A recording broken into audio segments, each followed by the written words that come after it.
20 menit, kemudian nanti ada 1 atau 2 sesi untuk pertanyaan dan diskusi, seperti itu rule-nya pada malam hari ini. Monggo kepada Ustadz Agung Nurholis untuk memberikan penjelasan atau pada nanti yang moderatori saya langsung ya. Oke.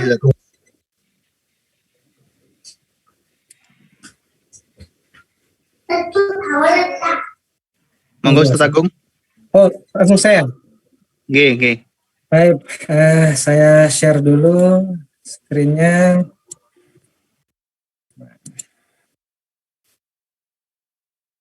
Sudah kelihatan, Ustaz? Baik. Kelihatan. Yang terhormat, yang sama-sama kita hormati, Al-Ustadz Dr. Haji Basri, MH PhD, kawan-kawan semuanya, al-ikhwah, al-aizza. Bismillahirrahmanirrahim. Assalamualaikum warahmatullahi wabarakatuh. Waalaikumsalam warahmatullahi wabarakatuh.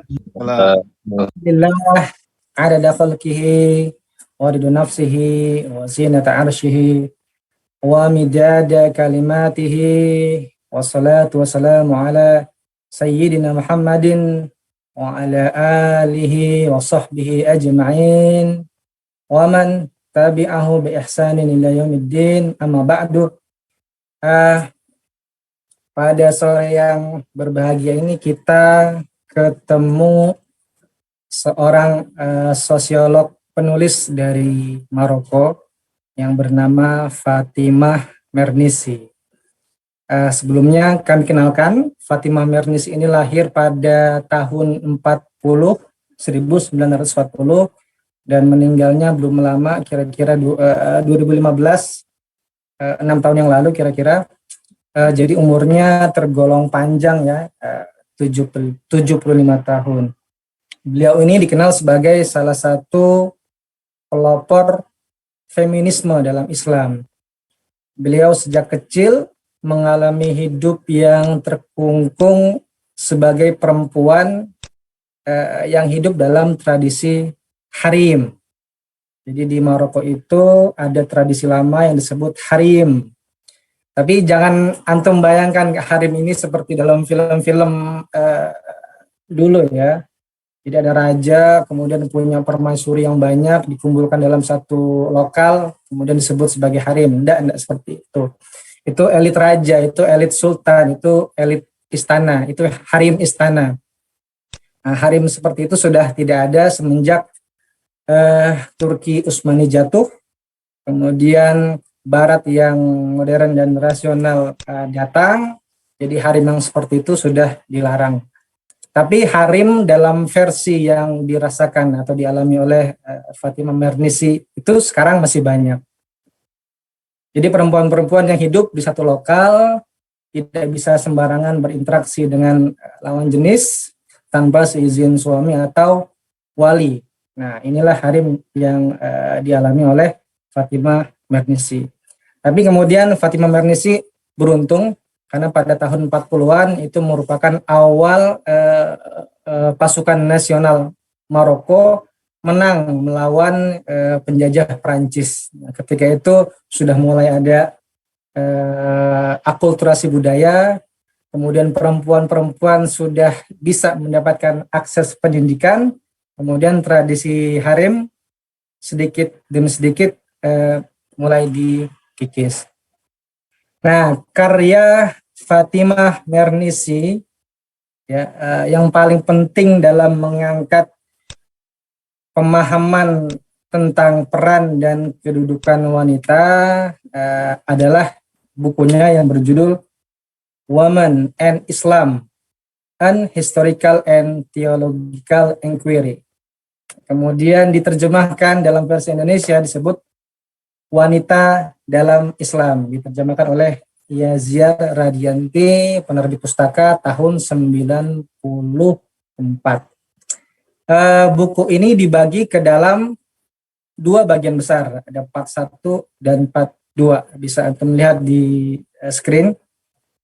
Jadi part 1 atau bagian 1 diberi judul besar teks suci sebagai senjata politik. Wah, ini sangat sentimen sekali ya. Kemudian bagian 2 revolusi Madinah, 3 tahun penuh penuh keimanan, 3 tahun yang penuh dengan keyakinan gitu. Nah, dalam muqaddimahnya Fatimah Mernissi mengutip Quran surah Al-A'la ayat 9 yang berbunyi a'udzu billahi minasyaitonir rajim fadzakir in nafa'atiz dzikra, yang kurang lebih artinya dan ingatlah karena peringatan itu adalah berguna.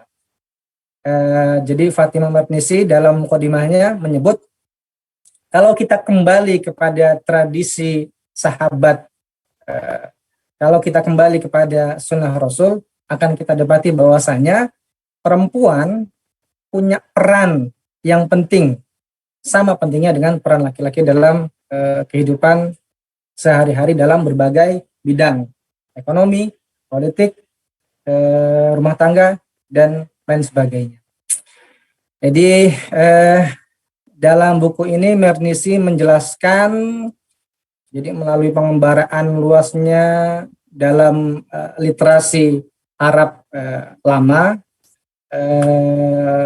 sejak Nabi Muhammad, kemudian zaman sahabat, ya kan, khususnya tentang hal-hal yang berkaitan dengan kedudukan perempuan dalam Islam. Kemudian akan saya kutip ini pendapat perkataan Fatimah Mernissi latar belakangnya dalam menulis buku ini. Jadi khusus mengenai hak-hak perempuan, Fatimah Mernissi mengungkapkan dalam buku ini, diilhami oleh hasrat yang membara akan pengetahuan, saya membaca At-Tabari dan karya-karya penulis lain, terutama Ibnu Hisham, penulis Sirah, kemudian Ibnu Sa'ad, penulis At-Tabaqat Al-Kubra, Al-Asqalani, penulis Al-Isabah fi Tamyiz Sahabah, kemudian juga serta kumpulan hadis-hadis Bukhari dan Nasa'i. Semua ini untuk memahami dan memperjelas misteri anti perempuan yang harus dihadapi perempuan muslim bahkan di tahun 1990-an. Jadi menurut Fatimah Mernissi,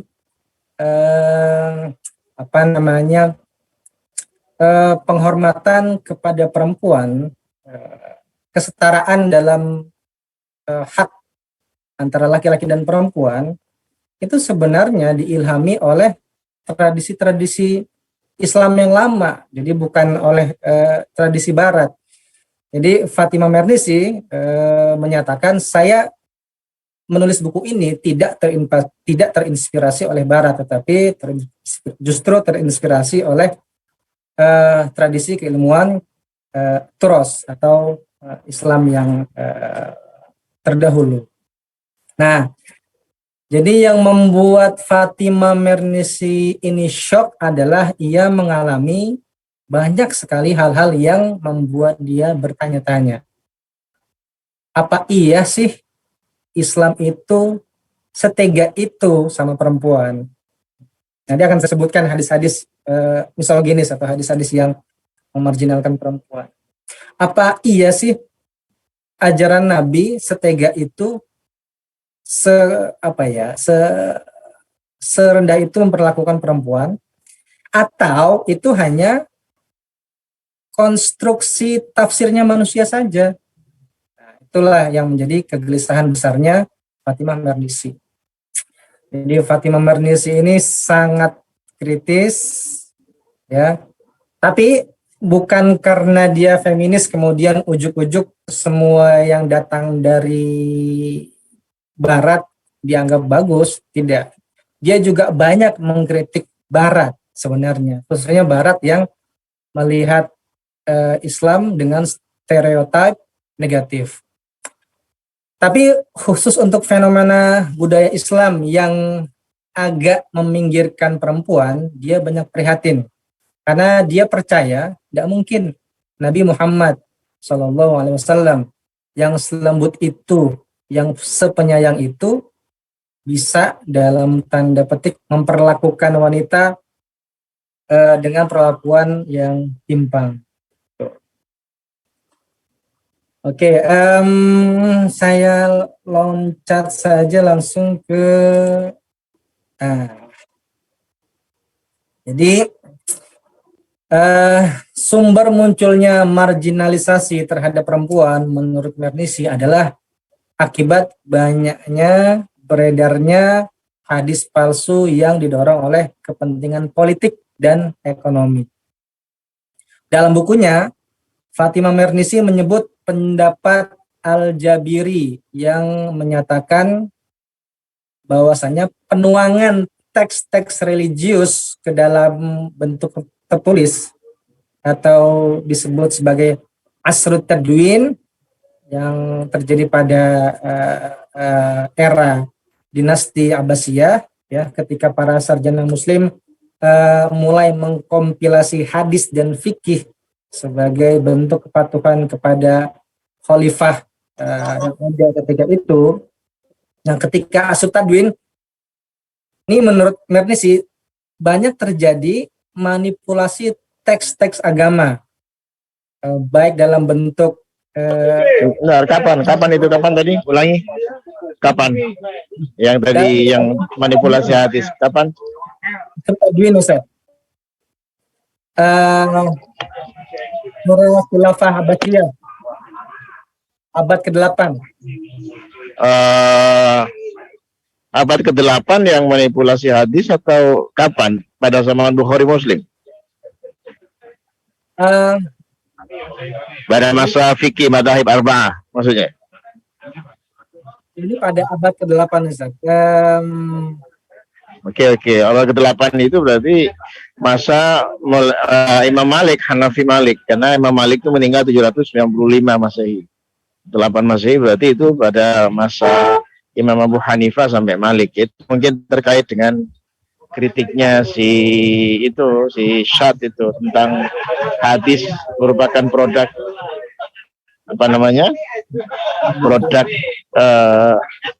produk intelektual pada masa itu. Kalau gitu ya, lanjut dulu, Pak. Yes, yes.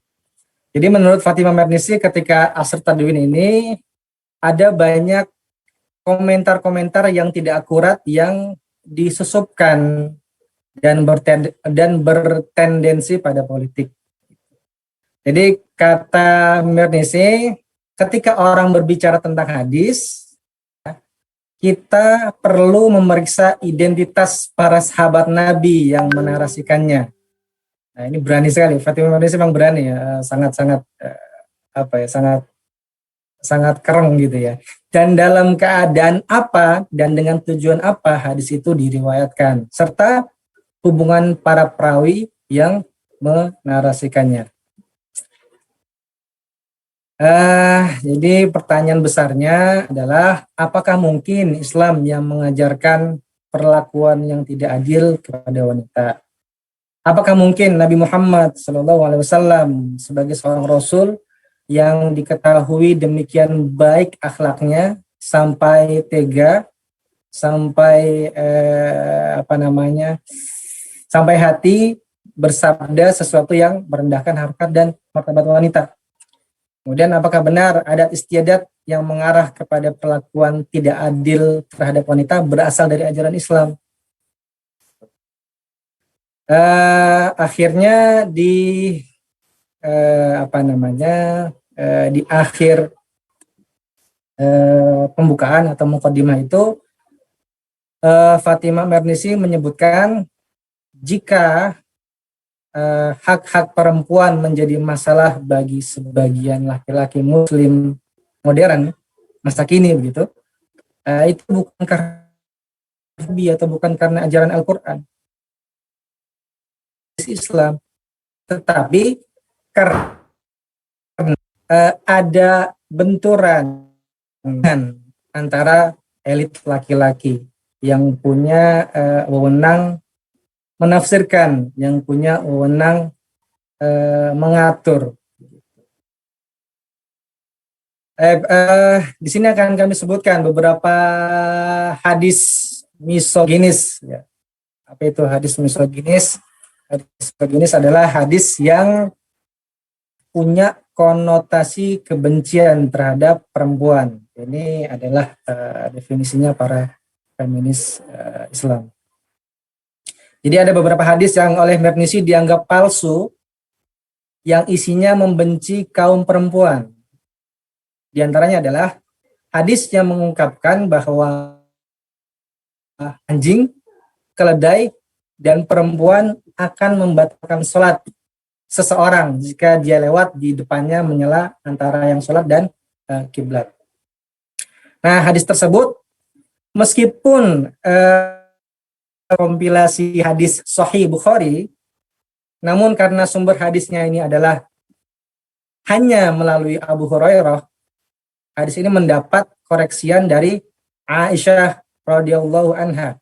Jadi dalam buku ini, dalam buku wanita dalam Islam, Fatimah Mernisi banyak mengutip komentar dari Aisyah radhiyallahu anha. Karena kaitannya dengan otoritas keilmuan disebut sebagai sahabat yang bisa dijadikan rujukan oleh para sahabat lainnya dan jawabannya selalu memuaskan. Jadi ketika diperdengarkan hadis tersebut, Aisyah menjawab, engkau membandingkan kami perempuan gitu dengan anjing dan keledai. Demi Allah, aku pernah menyaksikan Rasulullah SAW sedang sholat selagi aku berbaring di ranjang di antara beliau dan kiblat. Nah, agar tidak mengganggunya, aku tidak bergerak. Dari koreksi Aisyah tersebut dapat disimpulkan bahwasanya perempuan tidak seperti yang dituduhkan Abu Hurairah. Jadi memang ada sentimen antara Abu Hurairah dan Aisyah. Ini ceritanya panjang. Kenapa bisa begitu? Hadis tersebut diluruskan oleh Aisyah, ya, karena banyak sebenarnya hadis yang diriwayatkan oleh Abu Hurairah kemudian dikoreksi oleh Aisyah. Salah satu hadis lain adalah hadis tentang perempuan yang tidak memberi minum kucing, tidak memberi makan, dikurung, kemudian perempuan itu disebut oleh Abu Hurairah akan masuk neraka. Begitu. Kemudian Aisyah protes, Aisyah membantah.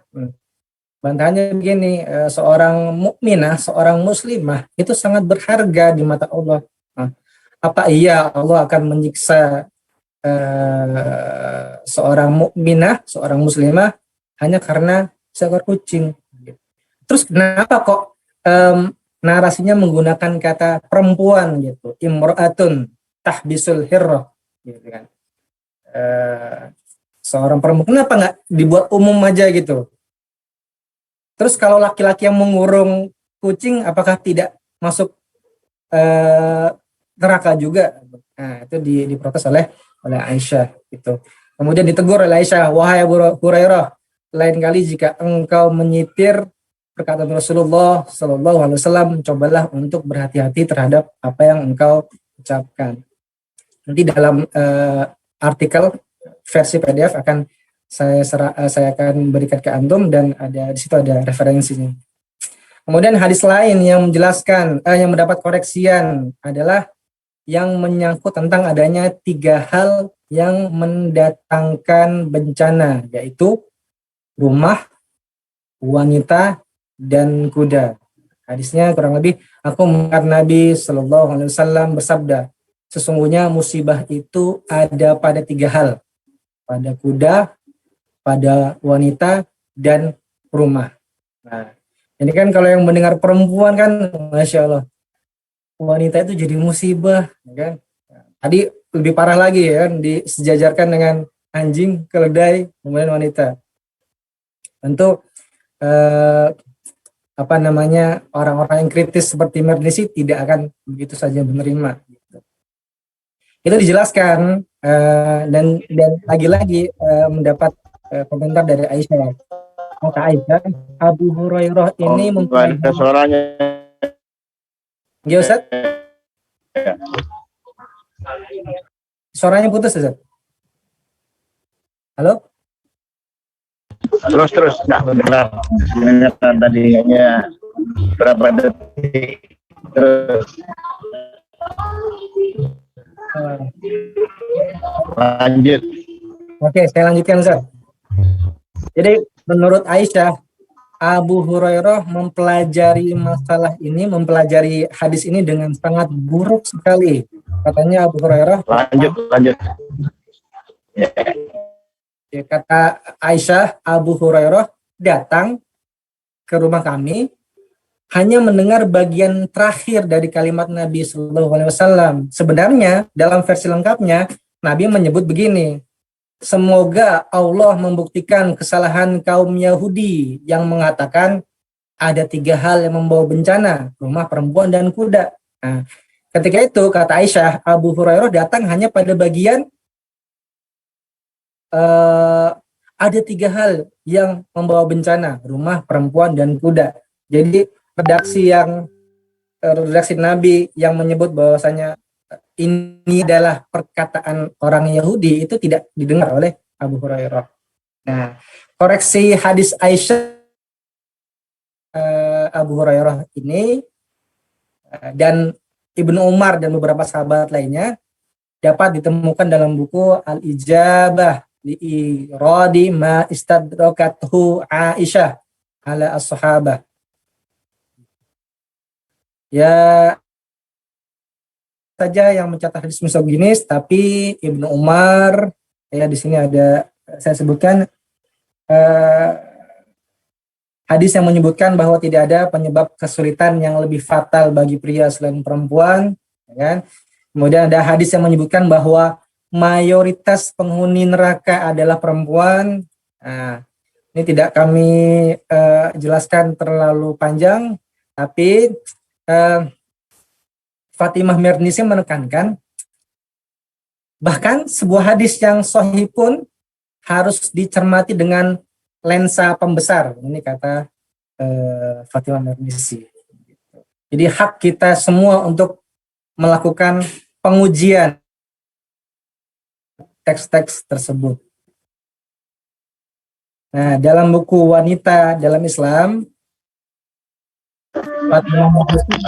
apa itu hadis yang mengatakan bahwasanya mayoritas penghuni neraka itu perempuan? Pernah dengar, pernah tahu. Dan ya apa ada kelanjutannya enggak? Bukan apa namanya mu'dhamun, misalnya mu'dhamul mu'dhamun nisa ya tadkhuluna apa itu, apa coba teksnya, apa coba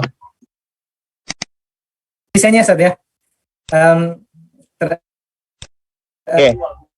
Rasulullah Shallallahu Alaihi Wasallam bersabda, aku melihat ke surga dan aku saksikan sebagian besar penghuninya adalah kaum miskin. Ketika aku melihat mereka, aku saksikan bahwa sebagian besar penghuninya adalah kaum tolong diulang tadi putus. Aku melihat gimana katanya? Aku melihat mohon maaf,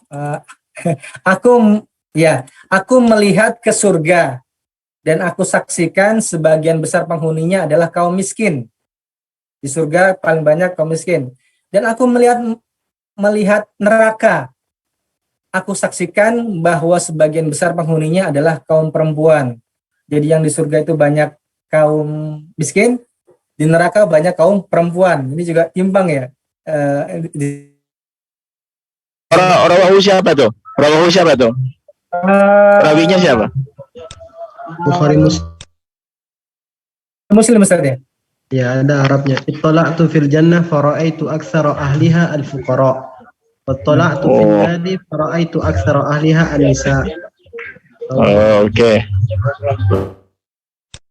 Barakallahu fikum Ustaz Mulyadi. Al-Musa'adah. Syukran. Bukhari Muslim ya. Ya itu ya. Iya, kok diskriminatif ya? Kok saya nggak percaya tuh ya? Maaf. Kalau Rasul berkata begitu, maaf, bukan nggak percaya pada Rasul saya nggak, saya kok ragu ya? Kok? Iya, terus ya. Yang nggak begitu, apa iya? Muhammad Seakan-akan Muslim itu nggak boleh kaya, nggak boleh jadi Khairul Tanjung, nggak boleh jadi Abu Rizal Bakri, Surya Paloh, itu miskin tuh masuk surga. Yang kedua, sekarang perempuan itu banyak yang baik ya, sumbangan kemanusiaan, bangun rumah sakit, juga pendidikan kok. Sing akeh wedok mlebu neraka. Jangan-jangan misogini tadi itu ya. Terus. Ya. Geser. Ya. Kemudian Fatimah Mernissi mengangkat beberapa beberapa tema yang berhubungan dengan perempuan. Itu pertama politik ya. Di sini sebagian besar politik. Mernissi mengangkat hadis yang menjadi dalil akan oleh mereka yang ingin memarginalkan perempuan dari politik. Ada hadis yang tergabung dalam kitab Fathul Bari karangan Asqalani yang bunyinya suatu kaum yang menyerahkan urusan mereka kepada seorang perempuan tidak akan memperoleh kesejahteraan. Qala Rasulullah sallallahu alaihi wasallam lan yufliha qaumun walau amarahum imra'atun. Itu Bukhari juga. Saya komentari dikit yang ini ya. Jadi ketika Margaret Thatcher itu jadi Perdana Menteri, ini maaf karena saya di bis ini, saya bukan karaoke loh ya ini. Ini bis memang ada musik, misalnya saya karaokean ini nanti ya. Nah, itu ketika Margaret Thatcher kalau tidak salah tahun 80-an dari Partai Buruh menjadi Perdana Menteri Inggris ya, United Kingdom. Ternyata Margaret Thatcher itu salah satu prestasinya itu pertumbuhan ekonomi Inggris merupakan salah satu yang tertinggi ketika Margaret Thatcher, dan politik sangat stabil dan kekuatan politik global UK itu sangat disegani. Nah itu contoh betapa kalau perempuan yang memimpin itu pasti besar itu. Satu, yang kedua, saya kira kita perlu juga melihat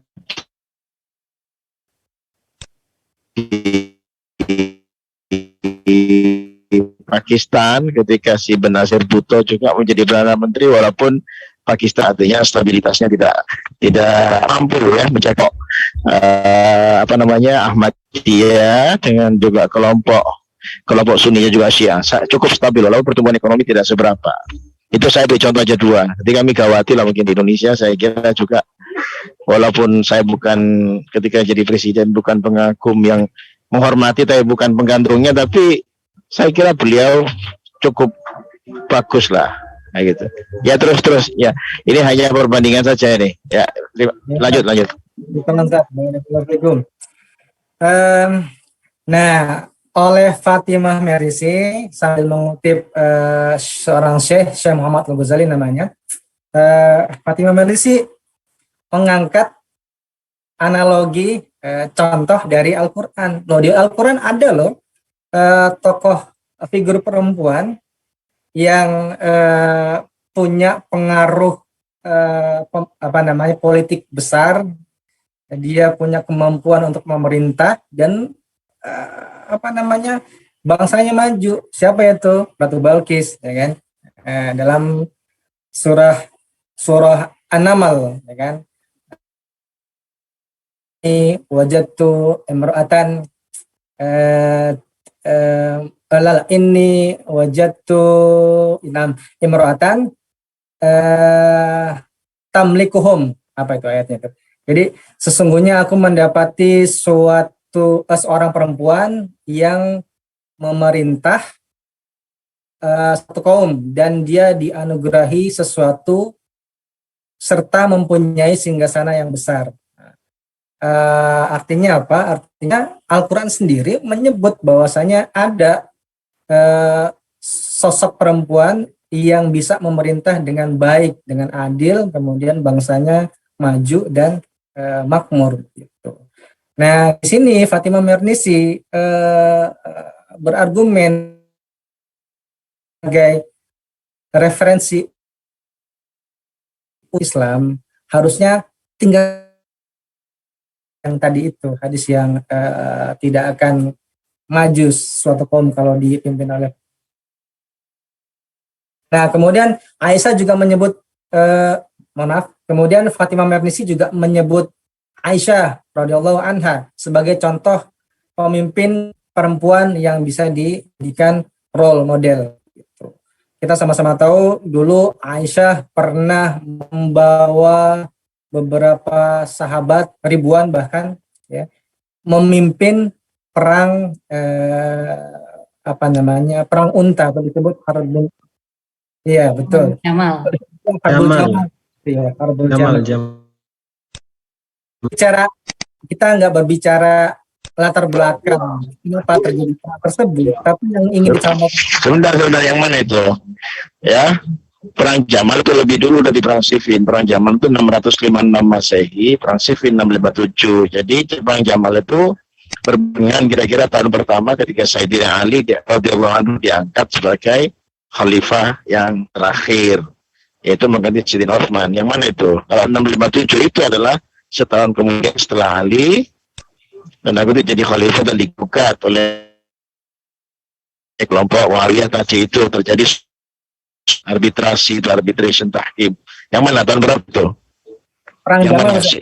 Perang Jamal itu adalah perseteruan Aisyah dan Sayyidina Ali kan. Tanda kutip ya. Oke, terus ya. Jadi ya, tercatat di dalam sejarah ada 15.000 sahabat yang yang gugur ketika itu karena perang saudara lah. Dalam beberapa jam saja ribuan sahabat meninggal, kemudian ya ini disebut juga sebagai tragedi ya dalam sejarah Islam. Tapi yang ingin disampaikan oleh Mernissi di sini itu loh, Aisyah radhiyallahu an juga punya kemampuan untuk memimpin. Nah, kalau besar ribu mungkin perlu dicari ya di At-Tabari. Tapi kalau ada tokoh penting Talha dan Zubair itu meninggal di situ, yes. 15 ribuan perlu koreksi juga pendapatnya Fatimah. Nanti kita cari bersama-sama. Kita perlu cari di Tarikhul Umam wal Muluk At-Tabari atau Nihaya wal Bidayah si Ibnu Katsir. Nanti kita cari bersama-sama ya. Kalau jumlahnya saya agak ragu tadi. Oke, terus. Kami lanjutkan ke kancah ekonomi. Dalam memperjuangkan hak-hak agar bisa mendapatkan kedudukan yang sama dengan laki-laki, ini tidak terlepas dari peran Ummu Salamah, Nabi SAW. Dikutip oleh Fatimah Mernissi, wanita Muslim ini berhutang banyak terhadap Ummu Salamah. Misalnya pertanyaan Ummu Salamah kepada Nabi SAW, kenapa hanya laki-laki yang disebutkan dalam Al-Quran sedangkan kami tidak, gitu.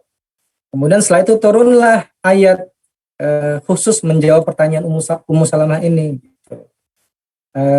Innal muslimati wal mu'minina wal mu'minati ila akhir ayat, ya.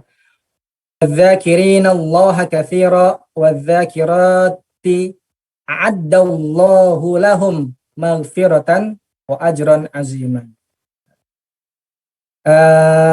Kemudian selanjutnya masalah yang paling didambakan kaum wanita ketika itu, tapi justru merugikan kaum pria, adalah inisiatif sejumlah wanita yang mendatangi istri-istri Nabi SAW, lalu mengatakan, Allah telah menyebut tentang Anda, wahai istri-istri Nabi, dalam Al-Quran. Tetapi kenapa kami tidak pernah menyebut, tetapi kenapa Allah tidak pernah menyebut kami perempuan yang biasa, gitu. Apakah kami perempuan tidak layak untuk disebutkan? Kemudian turun ayat setelah itu, surah An-Nisa ayat 7 yang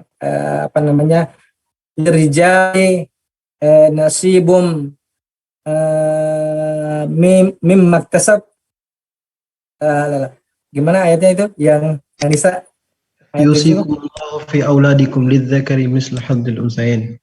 Bukan Ustaz, yang lirrijali bagi orang laki-laki ada hak bagian dari harta peninggalan ibu bapak dan kerabatnya.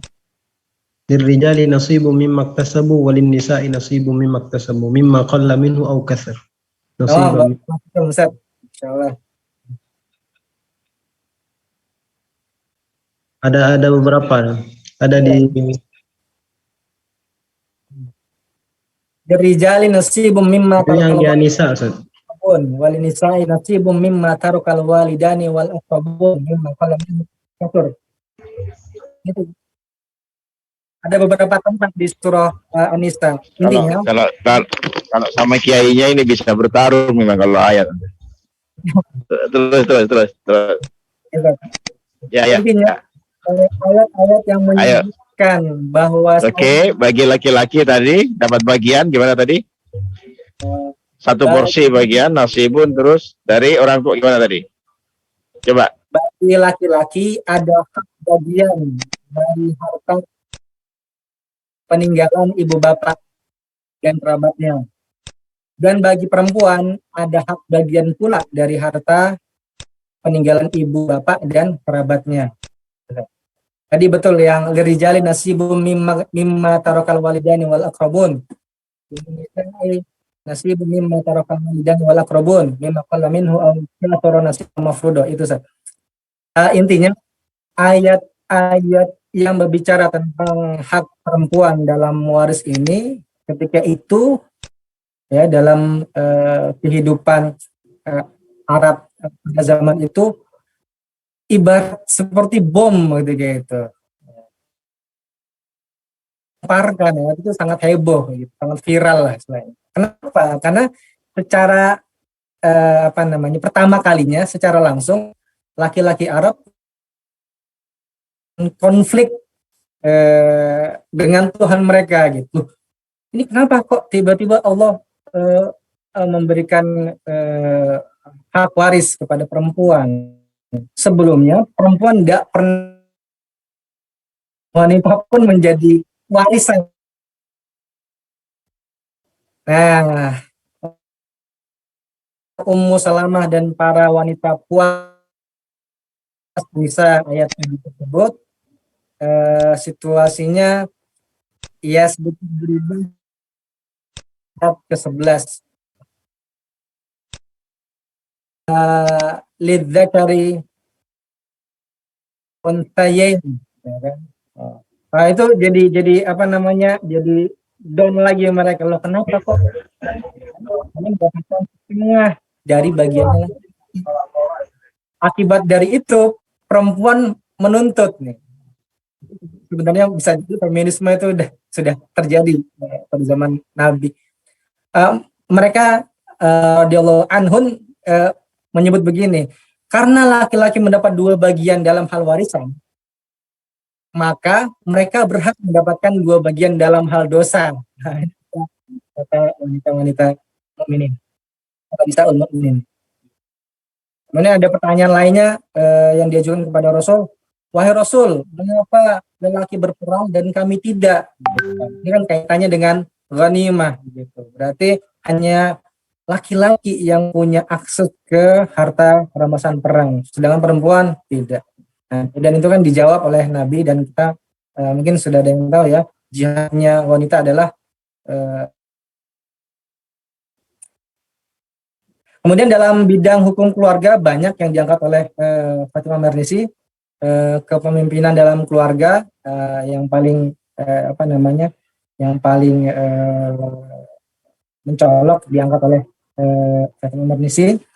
Kemudian ada hukum perempuan ketika mengadakan pembangkangan atau nusyuz kepada suaminya. Kita mungkin ada yang pernah dengar ya, perempuan itu tidak berhak memukul suaminya, tapi laki-laki dalam fikih itu istrinya memukul. Ini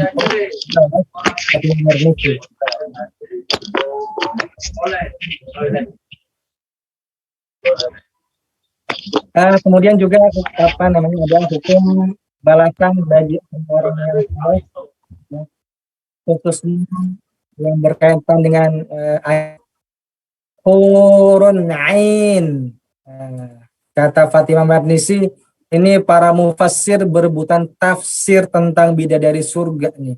Kenapa kok mufassir yang notabene laki-laki suka menafsirkan kata hurun ain? Ada yang menyebut ketika seorang mukmin masuk surga, maka akan disiapkan sejumlah 73 bidadari surga. Ada yang menyebut 70 bidadari, ada yang menyebut bahkan 4.900 bidadari untuk seorang saja, seorang mukmin saja.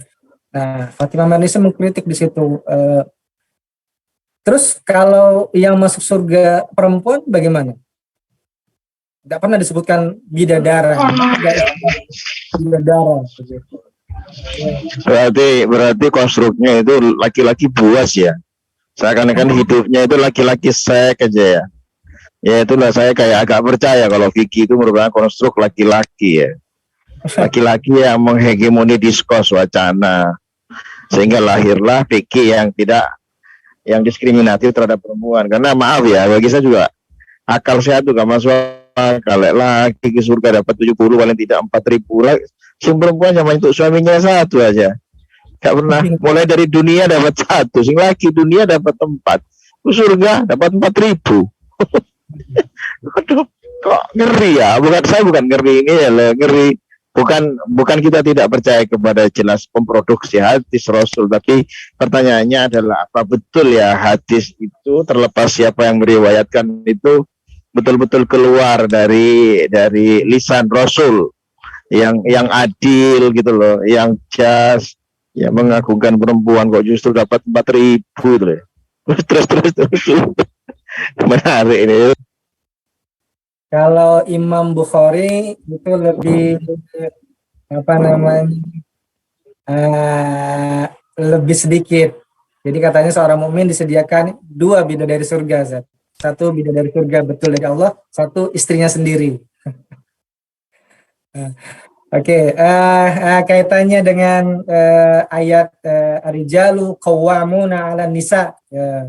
Ini menurut Marnisi, jadi ayat tersebut sebenarnya adalah dalam konteks mendisiplinkan perempuan. Jadi menempatkan perempuan pada tempatnya jika berkaitan dengan kewajiban kepada Allah dan suaminya. Itulah arti dari qawamun. Jadi mengayomi dalam konteks disiplin rumah tangga gitu, Ustaz. Ini yang disebut oleh Fatimah Marnisi. Kenapa? Karena laki-laki berwenang, dan wewenang ini ada karena sodakoh dan mahar yang diberikan ketika menikah. Enggak, Lilis enggak masuk ya? Lilis yang perempuan enggak masuk?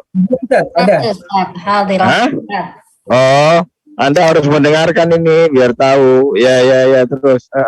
Anda termasuk yang setuju dengan laki-laki dapat 4.000 bidadari atau enggak setuju? Anda nggak nuntut nanti di surga. Kok hanya saya dapat 1, suami saya mulai dulu. Ganti-ganti itu enggak. Enggak nuntut loh. Suami bisa dapat 4 loh. Bisa maaf Kuyanani bisa berganti-ganti ya. Berganti selera, berganti rasa, berganti semuanya. Sing perempuan nggak boleh ganti-ganti 1 kecuali talak. Ini di surga dikasih lagi 4.000. Akal sehat ini. Saya tidak menyuruh Anda menggugat Nabi, tidak ya. Yang kita persoalkan adalah sebenarnya teks itu apa betul-betul saleh gitu ya, valid min Rasulillah, atau itu betul-betul al-mubtakar atau apa ya, saya nggak tahu. Saya karena bukan ahli hadis nggak tahu. Ya sudah, terus alhamdulillah kalau kamu lanjut Mas Mo. 5 menit lagi ya. Oke, Ustaz. Oke. 10 paling lama lah ya. Kita langsung ke metode dan gaya penulisan. Jadi dalam menulis buku ini, Fatimah Marnisi dengan cara terjun langsung, Marnisi membuka berbagai karya ulama besar, beberapa diantaranya berasal dari abad 9 seperti karya Al-Bukhari ya. Kemudian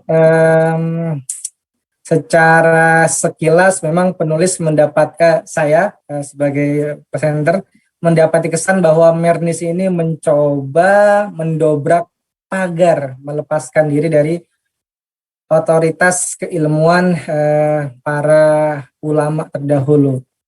Namun itu semua didasari pada rasa keingintahuan yang dalam terhadap teks yang ia anggap tidak berpihak kepada perempuan. Mernissi berasumsi tidak mungkin agama yang mulia yang dibawa oleh Nabi penyayang memojokkan perempuan dan mengucilkan perempuan. Dalam buku ini Fatimah menggunakan pendekatan hermeneutika dalam upayanya melakukan pembacaan ulang terhadap teks-teks agama. Menurutnya, dunia tempat kita tinggal adalah satu konstruksi mental yang kita bentuk sendiri dengan perspektif subjektif kita sendiri. Jadi bisa jadi tafsiran-tafsiran atau komentar-komentar dari para mufassir atau para mukharij hadis itu ada unsur subjektivitas laki-lakinya. Jadi dengan hermeneutic jadi ada istilah hermeneutic of suspicious, jadi hermeneutika kecurigaan.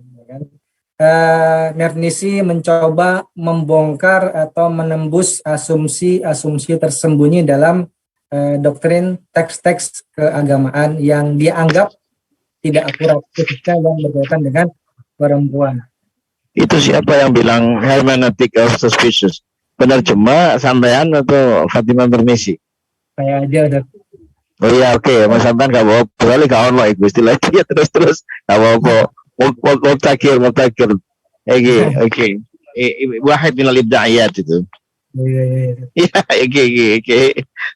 Tayyib. Ya. Dan bahasa beliau ini ekspresif dan eksperiensif. Ini bahasa juga saya lihat. Jadi dalam pembukaan bukunya Fatimah Mernissi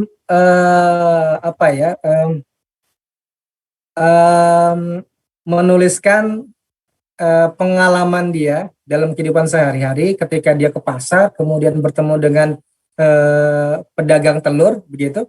Kemudian dia bertanya, si Mernissi ini, kalau perempuan jadi pemimpin bagaimana menurut Anda? Gitu. Kemudian kata si penjual telur itu, wal'iyadzubillah, na'udzubillah min dzalik, gitulah istilahnya. Kemudian hampir mau banting telurnya. Nah, jadi ada banyak bentuk-bentuk paragraf yang bercerita. Jadi bentuknya seperti self storytelling, pengalaman pribadinya Fatimah Mernissi yang kaitannya dengan perempuan. Kemudian terakhir ini, insya Allah penilaian penulis, Fatimah Mernissi mencoba mendekonstruksi beberapa teks keagamaan. Jadi jangan dianggap dekonstruksi itu menghancurkan, enggak ya. Jadi dekonstruksi itu dipreteli, di breakdown, kemudian dilihat lagi dari fondasinya, dari akarnya, kemudian dilihat bangunan konstruk keilmuannya. Tuh. Jadi secara terminologi, saya nggak bicara panjang tentang dekonstruksi ya.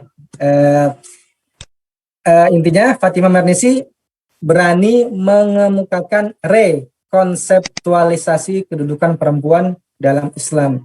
Jadi ingin mencoba, sebenarnya bukan rekonseptualisasi sebenarnya, tapi ingin kembali sebenarnya. Jadi menurut Fatimah Mernissi, ini loh konsep perempuan yang benar dalam Islam, merujuk kepada sunnah dan tradisi dalam keilmuan Islam. Kemudian Fatimah Mernissi tidak segan-segan mengkritik para sahabat atau ulama terkenal sekalipun. Fatimah Mernissi menyatakan kesetaraan hak dan kewajiban antara perempuan dan laki-laki tidak bersumber dari ideologi yang didatangkan dari Barat, melainkan digali dan dicari dari ajaran Islam, baik dari Quran, hadis ataupun praktik praktik masyarakat Islam awal. Terakhir, konsep gender barat tidak sama dengan konsep kesetaraan laki-laki dan perempuan Mernisi, karena konsep gender barat tidak tergantung pada ajaran agama, sedangkan Fatimah Mernisi mendasarkan pemikirannya pada ajaran Islam. Dan terakhir, ini sedikit quote dari Fatimah Mernisi. Katanya, I am intelligent enough to be critical towards the West and take what I need and reject what is bad for me. Kata Fatimah Mernisi, jangan khawatir, saya ini sudah cukup dewasa dalam keilmuan. Saya bisa mengkritik dari barat, mengambil dari barat yang saya perlukan, dan saya buang yang menurut saya itu tidak baik. Kemudian beliau juga bilang, kalau perempuan menjadi frozen, menjadi beku, kemudian pasif posisinya terhadap fenomena yang ada di depannya sekarang ini, fenomena sosial yang dihegemoni oleh laki-laki, maka wanita dari barat pun juga akan merasakan apa yang dirasakan oleh perempuan harim. Jadi nggak hanya di timur saja, bahkan kalau barat, kalau dia pasif, kemudian ya pasrah aja, ya minta begini aja, maka dia akan menjadi budak harim, maka menjadi orang yang tidak merdeka. Nah, ini terakhir, kata Fatimah Mernisi, ketika dia merasa sedih, merasa dipojokkan, merasa tidak puas dengan perlakuan sosial, dia dinasihati oleh Yasmin. Yasmina ini adalah neneknya. Dia bilang begini, kamu jangan sedih. Alam semesta ini adalah women best friend. Sahabat terbaiknya wanita adalah alam. Alam ini adalah perempuan. Makanya ada istilah mother nature, gitu kan, ada alam ibu. Alam merupakan teman baik perempuan. Iya, gitu. Jadi kalau kamu punya masalah, maka kamu berenanglah di air. Lalu rentangkan tubuh Anda rentangkan tubuh Anda di halaman atau di tanah dan lihat ke atas, ke bintang-bintang. Disitulah perempuan dapat menyembuhkan semua ketakutan, kata dia. Ya. That's how a woman, cures her fears. Ketika berenang, membentangkan tubuhnya, melihat ke atas pada bintang-bintang, maka disitulah bagaimana perempuan bisa menyembuhkan ketakutannya dari laki-laki tadi. Tapi kalau nggak bisa berenang, jangan berenang. Ya. Kalau masalah. Tapi ini yang bisa saya sampaikan, besar harapan saya, ada tambahan, ada masukan, kemudian ada komentar-komentar. Terima kasih. Saya kembalikan mic kepada Ketua Faisal Jalasa.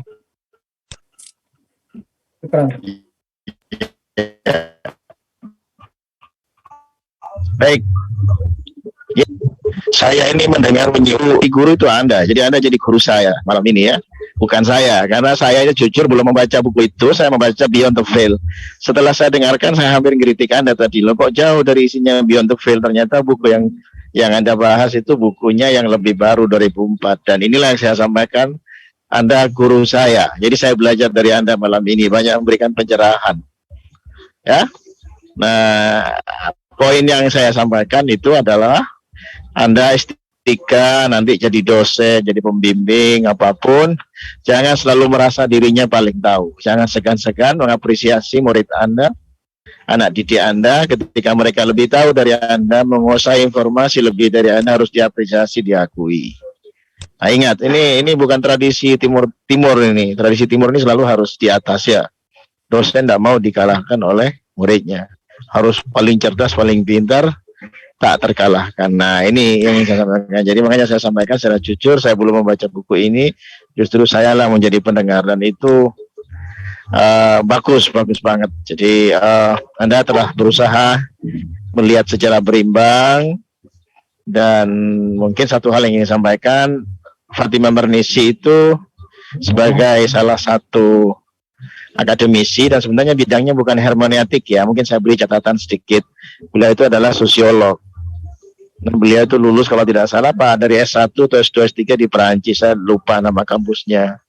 Jadi sebenarnya beliau itu adalah melihat perempuan dari kacamata dari perspektif sosiologis, karena dengan latar belakang sebagai muslim dan hidup besar dalam keluarga muslim, maka dia mencoba melihat isu fenomena perempuan dalam konteks sosiologis juga dalam konteks normatif yaitu agama.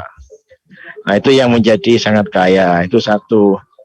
Tapi beliau bukan apa yang dia sampaikan bukan sesuatu yang absolut ya, pasti kebenarannya. Makanya tetap kita menggunakan kritisisme, tapi juga jangan a priori. Kita ini seringkali karena kita besar terkungkung dengan tradisi dalam zona nyaman. Ketika ada perbedaan cara melihat sesuatu dianggap itu ini tidak benar a priori ya. Jadi ini pasti tidak benar karena kita terbiasa, misalnya ya kita terbiasa melakukan segregasi terhadap perempuan, ingin memposisikan perempuan dalam level yang sama dengan laki-laki, maka itu dianggap kita keluar dari zona nyaman tadi dan itu dianggap melawan norma. Nah ini kita. Nah saya tadi jadi merenung gitu kalau katakan perempuan itu yang kalau perempuan dikasih amanah dalam justru tidak mendatangkan justru saya berbalik, jangan-jangan di Arab itu karena didominasi laki-laki, semua ngatur laki-laki, makanya gak maju-maju. Kios terus karena laki. Coba kalau perempuan jangan-jangan ada sentuhan artistiknya ya, sentuhan yang lembut cara berpolitik itu ya, ini guyonan loh ya, ini perlu dikaji perlu diteliti gitu. Ini hanya guyonannya, jangan-jangan karena di Arab itu didominasi oleh laki-laki, artinya baik wacana atau berupa kebijakan publik laki-laki yang menggodok dari raja semua, tidak ada ratu, maka itulah yang ada gitu ya, backwardness, keterbelakangan. Arab itu sebenarnya negara-negara Arab itu ya modern oke, tapi bukan advance, bukan develop, bukan maju. Maju itu indikatornya mungkin literacy ya, tingkat pendidikan, dan juga kalau Anda bandingkan Arab dengan negara-negara maju itu di Eropa, di Barat, jauh lah literasinya yang mendapat gelar S1, apalagi S2, S3. Nah, kemudian dari tingkat teknologi. Nah, kita belum melihat ada satu produk teknologi yang dihasilkan oleh negara-negara Arab. Nah, kemudian yang ketiga soal demokrasi, quality, gender, kebebasan, pers, semua kan tidak ada. Nah, yang ada memang di Arab itu adalah bukan kemajuan, tapi tanda kutip to some extent, yaitu ya modernitas, artinya ada bangunan yang menjulang tinggi, kemudian mereka punya HP yang luar biasa, punya mobil yang harganya mahal, dan kaya itu karena tidak berangkat dari produktivitas, misalnya dari kreativitas teknologi, dari sektor industri, tapi ya dari minyak pemberian Allah. Nah ini saya bukan mengkritik itu, tapi intinya berpikir ngarang-ngarang aja. Jangan-jangan kalau perempuan yang mimpin jadi justru Arab itu maju gitu. Nah, jangan kan begitu kan, laki-laki yang ini. Nah kemudian yang terakhir, saya kira dalam konteks akademik kita ini harus membuka. Dunia akademik itu beda dengan dunia khotbah ya, dengan dunia ceramah, dengan dunia propaganda dakwah. Dunia akademik itu harus mengedepankan kritisisme. Kita harus belajar menyoal. Nah, menyoal itu walaupun secara umum dianggap benar, maka Anda menyoal. Nah, ketika Anda biasa menyoal, maka itu berbiasa berpikir kritis. Coba kalau Anda tidak menyoal, ya Anda tidak bisa membuat disertasi. Nggak pernah menyoal kok. Disertasi itu berangkat dari soal. Ada orang menghadirkan teori kayak gini, Anda soal masa sih? Kalau pembelajaran Maharatul Kalam itu dengan ngobrol dengan turis di mana-mana bisa. Ini jangan ada aspek lain menggunakan teknologi, menyoal terus, namanya ada doubt, ada keraguan. Nah, sekali lagi, jadi saya kira itu dan sangat bagus Dan mungkin kalau diizinkan mungkin tidak usah tanya jawab ya, karena saya ini perjalanan dan saya kurang janji dengan Anda, saya harus ngajar ya. Nanti mana? Gitu ya. Oke, terima kasih Mas Sudah tadi sudah menghubungi saya, mengingatkan saya, dan tadi saya saran tadi jam 7, ternyata bisnya jam 6 saya. Baik ya. Mudah-mudahan kita semua diberi kesehatan, dan sekali lagi saya bukan yang mengamini pendapat itu 100% benar. Tadi saya juga sudah menyoal yang jumlah sahabat berdasar dari, karena berangkat dari akademik ilmiah, ada sumbernya, ada masadirnya, maka tidak bisa kita a priori, tapi juga 100% kita terima. Ya patutlah direnungkan dan membuat kita lebih, pikiran kita lebih terusik lah. Saya juga agak gondok juga itu kalau ya laki-laki itu dapat berlipat ganda ya, sudah di dunia dapat 4, membuat laki perempuan marah kan gitu. Nah, saya yakin lah nggak ada perempuan itu yang mau perempuan itu yang dipoligami. Perempuan yang mau dipoligami ya nyun sewu ya, itu suaminya kaya luar biasa, walaupun tua ya, gelem dia umur 20, 25, karena suaminya naiknya Mercy, Alphard, rumahnya 30.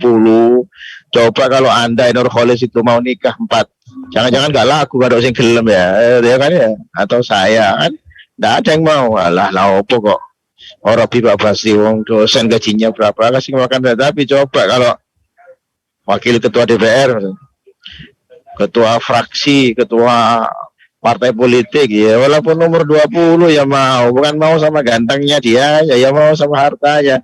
Sudahlah, kita ini jangan berbohong ya. Ya, dan ternyata saya melihat sendiri orangnya nikah, istrinya berapa, rontok-rontok juga tuh. Ada seorang yang labelnya sudah ustadz, dipamer-pamerkan istrinya ada istri lagi, rontok juga, cerai, bahkan istrinya tuh gugat, anaknya juga puri sama. Nah artinya, masalahnya saya bukan menghibah ustadz itu, tapi jangan perempuan itu dijadikan objek ya, objek diskriminasi, objek di objek di pelokodo gitu. Itu. Dan saya sekali lagi yakin tidak ada perempuan sejati itu yang mau dipoligami, kecuali betul oleh teks kan gitulah ya, teks yang ditafsirkan oleh laki-laki, bukan teks asli yang menurut Fatimah Mernissi keluar yang yang mencerminkan keadilan, empati Rasul kepada perempuan. Dan saya juga tidak yakin Rasul yang sudah merubah anti perempuan, yang jahat pada perempuan begitu tega-teganya itu loh. Saya kira itu. Baik, saya kira itu ya. Mudah-mudahan selalu diberi kesehatan Anda semua ya. Oke, baik, saya akhiri, dan insya Allah kita bisa, kalau lebih cepat lagi mungkin bisa dirancang hari Selasa atau apa, bisa Anda siap. Oke, Pak Suta, terima kasih ya yang sudah membiasi Nurholis, terima kasih banyak, saya belajar sesuatu dari yang Anda sampaikan. Baik, terima kasih. Assalamualaikum warahmatullahi wabarakatuh. Waalaikumsalam warahmatullahi wabarakatuh. Saya izin ya keluar ya. Saya izin keluar ya dari sini ya. Oke, baik ya, terima kasih. Syukran Ustaz. Oke, Di jalan Ustaz. Assalamualaikum. Assalamualaikum warahmatullahi Selamat. Masya Allah, syukran Ustaz Agung. Pembahasannya ngeri Ustaz. Harusnya diskusi nih, harus tanya jawab. Tapi ini ngeri. Luar biasa Ustaz Agung. Diskusi nanti yang pertanyaannya bisa di WA-kan ke beliau, biar beliau juga nanti bisa menjawab aja. Minggu depan saja Ustaz sekalian. Iya, kelamaan kan sekarang masih hangat, tidak lupa. Lah semangatnya para lelaki. Wah. Luar biasa. Gimana, mau diskusi nih? Saja kalau ada ustadznya.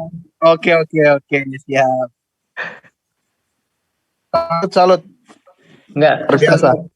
Ustaz Nurholis sebagai pembawa buku tadi ya, saat membawa itu beliau belum memberikan sikap setuju atau tidak gitu dengan pemahaman.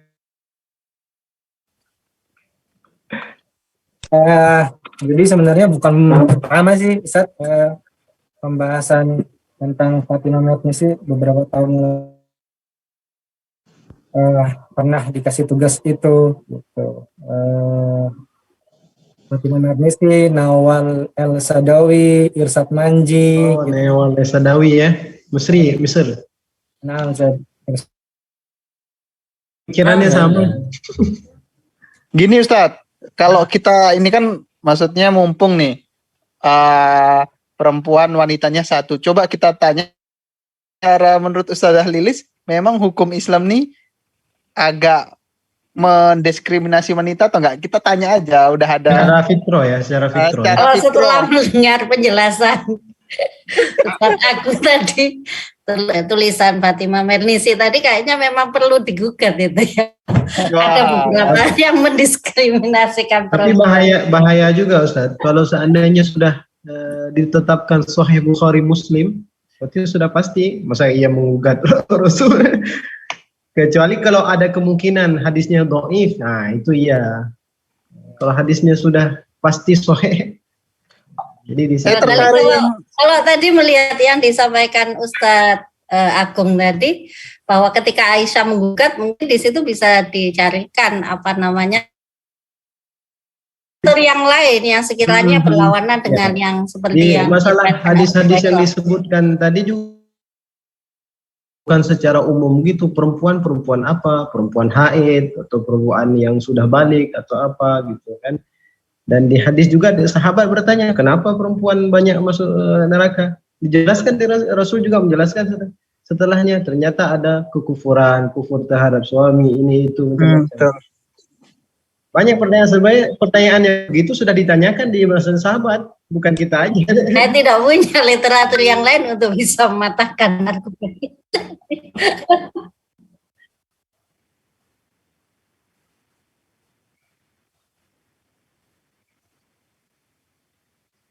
Nah, itu masalahnya. Ya, betul. Ini ya.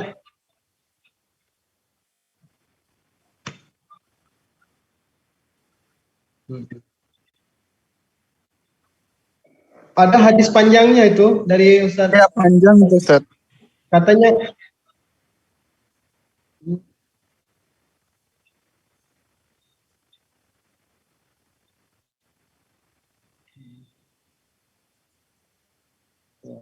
jadi sebenarnya ada ini masalah rukhsah ya. Ada ulama melarang tatabbu bi rukhsah. Nyari kira-kira ada nggak yang membolehkan? Bukan, ada nggak yang membolehkan? Nah, ini kadang yang bahaya. Kira-kira ada yang nggak ringan nggak? Malam ini luar biasa. Yang tafsir itu loh ya, kan itu tidak lepas dari unsur subjektivitas ya, kayak Mernissi kan yang disorot bukan hanya hadis tapi penafsiran dari ayat Al-Qur'an itu kan. Tapi ada penafsir itu kan laki semua ya selama ini. Mungkin ada nilai positifnya, dia tidak langsung menyebutkan dia tidak meragukan Nabi lah, istilahnya meragukan. Oh iya, tidak kalau itu riwayatnya. Ya, justru karena beliau sangat mengagungkan hadis dan Al-Qur'an. Bahwa Al-Quran dan hadis itu memuliakan perempuan sehingga dia mempertanyakan hadis-hadis yang dirasa marginalkan perempuan tadi. Kalau menurut saya seperti itu. Menurut Fatimah Mernissi sih. Apakah benar bilang benar dengan muwaffiq ahlul ahadis?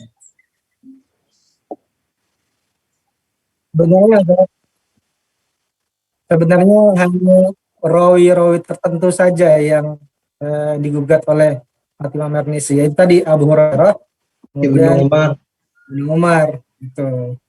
Jadi ini menurut versinya Abu Hurairah, memang menurut versinya Fatimah Mernissi, Abu Hurairah itu punya sentimen terhadap perempuan gitu. Karena Abu Hurairah pernah ya disebutkan ya, nggak suka disebut Abu Hurairah gitu. Kenapa nyebut saya Abu Hurairah? Kenapa nggak sebut saya Abu Hir gitu? Hurairah itu kan kucing kecil, perempuan lagi. Tapi nggak Abu Hir. Memang Ya terkenal Abu Hurairah ini tidak punya keluarga kan, tidak menikah, kemudian ya tidak bekerja juga, begitu. Ya. Jadi pekerjaannya hanya fokus menghafal hadis.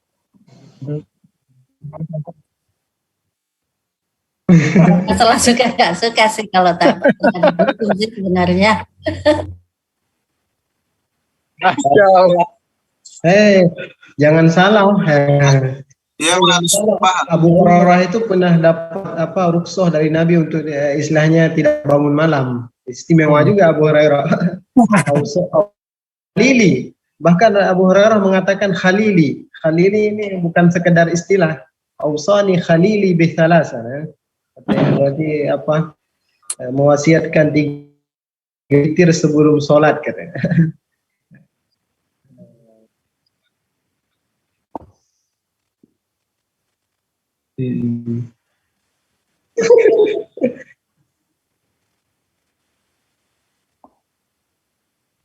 Anda juga tadi kaget juga ya. Pembahasan Ustadz Agung bikin gak ngantuk. Udah ngantuk tadi beneran. Ya, tertarik. Wah, luar biasa. Tapi intinya jangan mudah terbawa lah juga begitu ya, harus kayak Ustadz tadi bilang, harus kritis, harus dicari. Boleh tercengang wow gitu ya, tapi harus kembali lagi yang tadi. Yang saya garis bawahi, Ustadz Arif ya, yang bisa saya garis bawahi. Jadi Fatimah Mernis ini kan dia punya latar belakang yang traumat, kecilnya hidup di nah trauma ini tidak bisa dibawa-bawa ke tempat lain, atau ke Sayyidah Lilis gitu. Sayyidah Lilis tidak punya sejarah yang traumatis, kita menggugat seperti Fatimah. Berarti ada ya masalah pribadi juga itu. Dan subjektivitas, semua tidak bisa terlepas dari subjektivitas kan. Sesuai dengan latar belakang penulis kayak kemarin yang Lela. Penting ya latar belakang. Menarik. Bukan sih mempertanyakan gitu. Bisa jadi yang dialami Fatimah itu mungkin hanya terjadi di daerahnya dia, kemudian karena traumatis itu diangkatlah dia mencari pembenaran. Tapi kalau di daerah lain atau di negara lain nggak ada kayak gitu. Jadi subjektivitas yang pelaku yang membuat Fatimah itu aja menafsirkan ayat-ayat atau agama itu seperti itu. Mungkin bisa jadi gitu. Iya, jadi kan kita bisa menilai dari ayat-ayat tadi yang dipermasalahkannya dari sisi yang lain sebenarnya ya. Sisi yang positif, sisi yang mendukung dengan makna yang asli dari ayat-ayat tersebut ya. Kayak laki-laki itu memang qawwamuna 'alan nisa. Itu jelas ya. Artinya sangat jelas sekali. Terus juga laki-laki adalah pemimpin ya. Itu sangat jelas sekali. Nggak ada nabi itu nggak ada yang perempuan ya. Apa kita menggugat Allah? Kadang-kadang ada juga banyak nabi itu yang dalam tanda kutip yang nggak berhasil sampai kaumnya disiksa. Kaumnya diada, apakah kita bilang kali-kali ganti perempuan lah biar ada perempuan siapa tahu bisa lebih bagus? Nggak ada, nggak mungkin. Kita mengetahui ya seperti itu, nggak bisa kita seperti itu gitu loh. Untuk tambahan khilaf sahabat itu biasa. Jadi itu mungkin yang diangkat kok kenapa ya karena yang terkait Abu Hurairah. Padahal masalah khilaf itu banyak, Ibnu Umar sama Ibnu Abbas. Ya, Aisyah dengan sahabat yang lain masalah salat tarawih 4 rakaat itu ya. Dan sebagainya banyak. Aisyah dengan Imam Ali banyak. Jadi ketika itu Iya. Tentang cerita Bilqis tadi, berarti Bilqis yang disebutkan dalam Al-Quran itu juga tidak memberikan arti bisa membawa kaumnya kepada kebaikan. Buktinya endingnya dia ngekor kepada Nabi Sulaiman, ya kan tidak bisa. Iya, akhirnya kan ngikut ke Nabi Sulaiman. Saat Bilqis memimpin itu ternyata akan mengajak kaumnya kepada kesesatan, menyembah matahari, ya, menyembah sesuatu yang dilarang oleh Allah, ya. Jadi kan itu bukan apa ya, bukan sebuah keberuntungan, itu kerusakan. Nah, tidak bisa dijadikan dalil bahwasanya itu merupakan sebuah kemajuan, tapi di sisi lain itu sebuah kerusakan yang dahsyat. Akhirnya kan Sulaiman gitu yang berhak untuk memberikan petunjuk. Wallahu a'lam. Oke. Di perempuan satu-satunya ini dikeroyok orang lagi. Poligami nggak Yang apa-apa. pasti ya kalinya entah perempuan atau laki-laki. Kalau poligami nggak apa-apa lah satu. Oh ya, ya kan kemarin sudah dibahas itu. Tadi kan dibahas sih. Sudah selesai. Kemarin sampai di tasnya Ustadz Mulyadi ya, ayat Al-Quran. Lain khiftum Allah ta'adil. Yang penting adil. Fawahidatan. Tentang bidadari di surga, ya. Ya, hal tentang kondisi bidadari di surga, ya, laki-laki akan mendapatkan berapa dan sebagainya. Masuk jam berapa Ustadz Nurul? Datang Ustaz Yunus. Waduh, hadir Ustadz Yunus. Masalah bidadari kan masalah gaib, ya, belum bisa kita lihat semuanya, ya. Yang jelas Allah Maha Kuasa untuk menjadikan tabiat manusia itu yang perempuannya itu berbeda dengan di dunia. Yang laki-laki kan kembali muda, perempuan juga kembali muda, itu kekuasaan Allah. Demikian juga nanti di akhirat perempuan tabiatnya akan berbeda, dia akan menjadi ratu di sana. Dan saya pernah dengar menjadi ratu, bidadari itu pelayan, ya, bahkan istri perempuan itu lebih cantik daripada bidadari di sana gitu loh.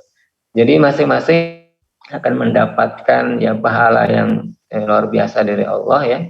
Tidak usah kita iri di sana, ya, tidak usah. Sudah nggak ada ini di sana. Nggak ada hawa nafsu katanya kalau di surga. Katanya karena belum pernah masuk surga soalnya. Ya, makanya jangan seperti itu, jangan digugat. Kenapa nih kok bidadari terus, nggak usah seperti itu, ya, karena kita nggak tahu gitu kan. Terlalu jauh. Iya. Oke Ustadz, kayaknya udah 8:30 kan? Ya, Cukupkan. Mumtaz. Apresiasi untuk Ustadz Agung luar biasa. Ini doa itu. Assalamualaikum. Masa Ana? Apa Ustadz? Minggu depan jadwalnya siapa? Ana terakhir kayaknya Ustaz. Yang Ustaz di Hadi. list. Oh, yang bagus. Yang belum presentasi Ustadz siapa lagi? Karena lagi Ustadz siapa ya? Ustadz Yunus. Juga ya. Ustadz Kayaknya Yunus. Ana terakhir di listnya. Saya tinggal Prof Basri. Ya, Nanti diingatkan. lagi. Oh, Ustadz Yunus, iya. Tolong diingat. Aku baca buku baru Udah, datang kayaknya, bukunya tentang politik. Nanti tinggal kalau politik. Selamat istirahat. Selamat istirahat, syukron. Semuanya, Ustadz. Semuanya mohon maaf